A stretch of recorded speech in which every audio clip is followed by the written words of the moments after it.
جامعۃ الہدایہ جے پور تنازع، مولانا ضیاء الرحیم مجددی کی گرفتاری کی تصویر وائرل۔ تفصیلات کے مطابق جامعۃ الہدایہ جے پور کے حساس اور پیچیدہ تنازع نے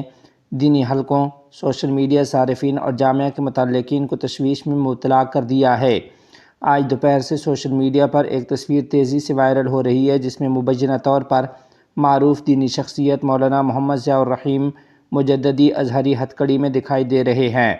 اس تصویر کے ساتھ جذباتی تحریریں، الزامات، وضاحتیں اور مختلف قسم کے دعوے بھی گردش کر رہے ہیں جنہوں نے اس معاملے کو مزید حساس بنا دیا ہے۔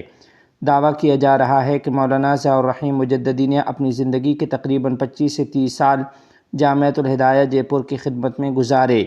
تعلیمی، انتظامی اور مالی معاملات میں بھرپور کردار ادا کیا، بلکہ بعض تحریروں کے مطابق جامعہ کی مالی مشکلات کے دوران ذاتی حیثیت میں بھی بڑی رقوم فراہم کیں۔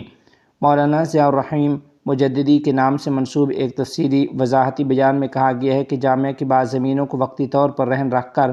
مالی وسائل کا انتظام کیا گیا تھا، لیکن ان کے مطابق زمینیں آج بھی جامعہ ہی کے نام پر رجسٹر ہیں اور کسی قسم کی مستقل فروخت یا منتقلی نہیں ہوئی۔ بیان میں یہ الزام بھی سامنے آیا کہ بعد میں انہی معاملات کو بنیاد بنا کر ان کے خلاف مختلف مقدمات درج کروائے گئے اور انہیں جامعہ سے الگ کر دیا گیا۔ دوسری طرف جامعہ سے وابستہ بعض حلقوں کی جانب سے یہ موقف بھی سامنے آ رہا ہے کہ معاملہ صرف مالی تعاون یا قربانی کا نہیں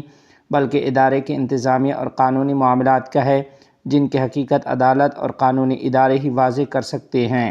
ناظرین و سامعین، آپ کو بتاتے چلیں کہ اس پورے قضیے میں سب سے اہم بات یہ ہے کہ ابھی تک معاملے کی تمام حقیقت مکمل طور پر سامنے نہیں آئی۔ سوشل میڈیا پر جذبات بہت زیادہ ہیں مگر ہر دعویٰ تحقیق اور ثبوت کا محتاج ہے۔ آخر میں ہم دعا گو ہیں کہ اللہ تعالیٰ جامعۃ الہدایہ جے پور سے متعلق ان تمام اختلافات کو خوش اسلوبی، حکمت اور خیرخواہی کے ساتھ حل فرمائے، ہر دو فریق کو اتحاد و اتفاق عطا فرمائے، بدگمانیوں اور نزاعات کا خاتمہ فرمائے